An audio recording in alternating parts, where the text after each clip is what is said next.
যে প্রতিদিন গান, গান, গান এবং কেউ, কেউ বলে ফেলল প্রতিদিনই রবীন্দ্রনাথের গান ভাল লাগে না। যেহেতু একটু পশ্চাৎপদ, তো ওইখানকার মানুষকে নতুন কোনো কিছু শেখানো এটা কি একটু কঠিন না? ওটাই তো মজা, আশ্চর্য। তো মায়ের মায়ের খাওয়ার চান্স থাকে না? ওটাই তো আনন্দ।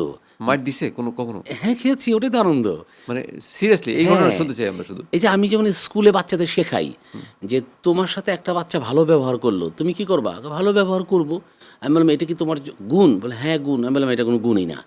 একটা মানুষ তোমার সাথে ভালো ব্যবহার করবে, তুমি ভালো ব্যবহার করবা, এটা একটা সহজাত ব্যাপার, এটা নতুন কিছু না। কিন্তু একটা মানুষ তোমার সাথে খারাপ ব্যবহার করবে, তুমি সেখানে ভালো ব্যবহার করবা, এটাই তোমার যোগ্যতা। সিভিক রয়্যাল রিসর্ট, কিনুন আভিজাত্য, নিশ্চিত করুন ভবিষ্যৎ। তো আমি এখন আমার যে আদর্শ বা আমি যেভাবে স্কুলটা পরিচালনা করতে চাই, আমার বন্ধু বন্ধুনীরা বলে তুমি ধানমন্ডিতে করতা, তুমি উত্তরায় করতা, তাহলে তো ইজি হতো না। আমি বললাম সেটার মধ্যে তো আনন্দ থাকতো না। আনন্দ হচ্ছে যেখানে আমি বাধাপ্রাপ্ত হব, যেখানে দরকার সেখানেই তো আমি করবো। না, আমি বাধার একটা গল্প শুনতে চাই যে কিরকম বাধা দেয় আর কি দিত বা আশেপাশে এরকম মানুষজন। অনেক হয়েছে। একটা গল্প শুনতে চাই। হ্যাঁ, যেমন আমার সকালবেলা স্কুলে শুরু হয়, আমাদের একেবারে আদিকালের স্টাইলে আমরা করি, অ্যাসেম্বলিটা করি। হ্যাঁ, ধরো কোরআন তেলাওয়াত করলাম, এরপরে একটা শপথ করলাম, এরপরে জাতীয় সঙ্গীত করলাম, জাতীয় সঙ্গীতের পরে আবার সিজন ভিত্তিক আর একটা গান করলাম, বর্ষার সময় বর্ষার গান, ফেব্রুয়ারির সময় ফেব্রুয়ারির গান, মার্চের সময় মার্চের গান। হ্যাঁ, এরপরে আমরা কিছু মোটিভেশনাল কথাবার্তা বলি, একটু এক্সারসাইজ করাই, একটা আবৃত্তি করাই। হ্যাঁ, তো এটার জন্য আশেপাশের মানুষ খুব খেপে গেল যে প্রতিদিন গান, গান, গান এবং কেউ, কেউ বলে ফেলল প্রতিদিনই রবীন্দ্রনাথের গান ভাল লাগে না। হ্যাঁ, জাতীয় সঙ্গীত। তো এইরকম বিপদেও পড়েছি। একদিন আমাকে ফোন করে বলে এই সহজপাঠ স্কুলে আপনারা করেন, আপনারা তো করেন মানে ধর্মবিরোধী কর্মকাণ্ড করেন। আমি বললাম হ্যাঁ কিছুটা তো করি। কেন করেন? আমি বললাম না, যেমন আমাদের স্কুলে ছবি আঁকা শেখাই, তো ছবি আঁকা তো ধর্মটা অনেক সময় সাপোর্ট করে না। আমাদের স্কুলে গান শেখাই, এই গানটাও তো বোধহয় ধর্ম সাপোর্ট করে না। এরকম অনেক কিছু আমরা করে ফেলি যেটা হয়তো আপনাদের দৃষ্টিকোণ থেকে মানে একটু ধর্মবিরোধী হয়ে যাচ্ছে, কিন্তু আসলে তো ধর্মবিরোধী না।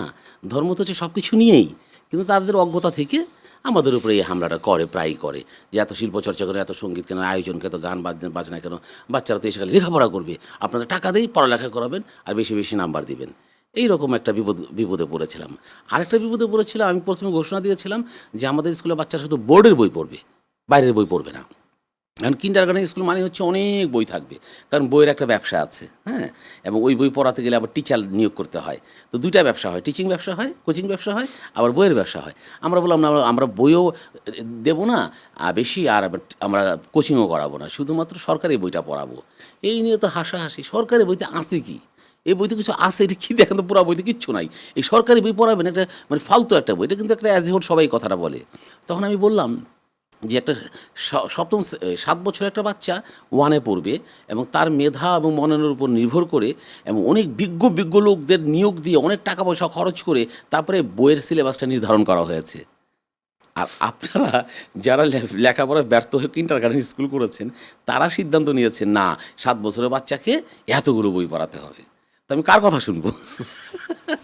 তো এতে মানে এ থেকে মানুষজন রেগে যায়, খেপে যায়, রেগে যায়, ক্ষুব্ধ হয়, বা তারা দেখা যায় যে এটা অ্যাটাক করার মতো মনোভাব দেখায় অনেক, এবং এটা আমার ভালো লাগে। কারণ ওই যে বললাম, মানে প্রতিকূল অবস্থায় কাজ করার মধ্যে মজাই তো আলাদা। না সেটা ঠিক আছে, এটা মজা আলাদা, কিন্তু মানে বিষয়টা এমন দাঁড়ায় না যে এক পর্যায়ে তো বিরক্ত লাগার কথা যে মানুষজন একটা ভালো কাজ করছি সেখানে যদি মানুষজন এরকমভাবে ইনসাল্ট করে, নিশ্চয়ই ইনসাল্ট ভালোভাবে তো বলে না, অনেক ভালো ভালো ইনসাল্ট করে, আক্রমণাত্মক ইনসাল্টও অনেকে করে। হ্যাঁ, বাজেভাবে অনেক সময় লেখালেখি করে, ফেসবুক তো আছেই লেখার জন্য। কিন্তু আমি এটা আগেই কবুল করে নিয়েছি যে করুক, যে যার মতো করে করুক, এটা হবে, এটা হবে। এর মধ্য থেকে কিছু কিছু পদ্ম ফুল ফুটে উঠবে, এর মধ্যে থেকে কিছু মানুষ বেরিয়ে আসবে। না স্কুলের তো নিশ্চয়ই, স্কুলের তো স্টুডেন্ট দিন দিন বাড়ছে, তাহলে বাড়ছে কেন যদি ভালোই না পড়াশোনা? এটাই কথা। আমার তো কথা সেটাই। হ্যাঁ, বাড়ছে এবং ভালোভাবে বাড়ছে। গত বছর আমাদের যেমন 40 জন বাচ্চা চলে গেল, তারা বললো বড় স্কুলে পড়াবো, আর আসলো প্রায় 200 বাচ্চা নতুন। তাহলে এটা তো পজিটিভ। পজিটিভ, যা মানুষ তো ভালোটা বোঝে।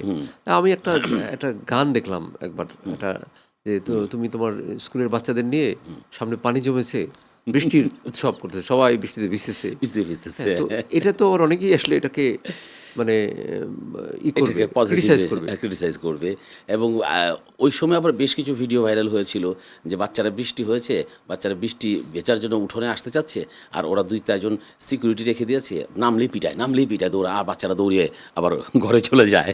আর আমাদেরটা ছিল আমরা কোটটাই পরেই, শার্ট পরেই আমরা বৃষ্টি আসতেছে, আমরা মাঠে নেমে গিয়েছি, ওদের সাথে ভিজেছি, মজা করেছি, ওরা পানি মানে উড়িয়েছে একেবারে ওয়াটার ক্যাম্পের মতো। তো এটা তাদের স্মৃতি। আমরা বলি যে সহজপাঠ স্কুল বাচ্চাদেরকে রঙিন স্মৃতি দেয়, আমরা স্মৃতি বিতরণ করি, এগুলো যাতে সারা জীবন মনে রাখে। না, এটা নিঃসন্দেহে খুব ভালো উদ্যোগ। এই জন্য যে আমি বললাম প্রথম শুরুতেই যে প্রিয়, বা শুরুতে না, আমি ইসে বলেছিলাম অফস্ক্রিনে বলেছিলাম যে অপ্রিয় প্রশ্ন করব কি, প্রিয় জিনিস আমাদের চারিপাশে এত এত প্রিয় প্রিয় সব কিছু ফুটে থাকে। সেই আমি একটা গোলাপ বাগানের নিচে একটা সাপ ঘুমিয়ে আছে, আমি গোলাপ বাগান কিতে দেখছি, সাপও কিন্তু সুন্দর, সাপের দিক থেকে সাপ সুন্দর, অবশ্যই সুন্দর। আমি সাপকে যদি অ্যাটাক না করি, সাপ কিন্তু আমাকে অ্যাটাক করবে না, করবেই না। তাহলে সেক্ষেত্রে আমি অ্যাটলিস্ট মানুষের চেয়ে ভালো সাপ। মানুষের চেয়ে ভালো সাপ, এটার বলার কারণ কি?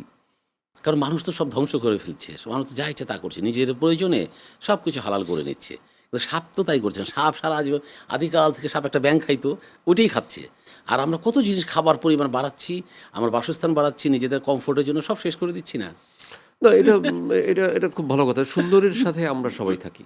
শ্রাবণের মেঘগুলো জড়ো হলো আকাশে। সিভিক রয়্যাল রিসর্ট, কিনুন আভিজাত্য, নিশ্চিত করুন ভবিষ্যৎ।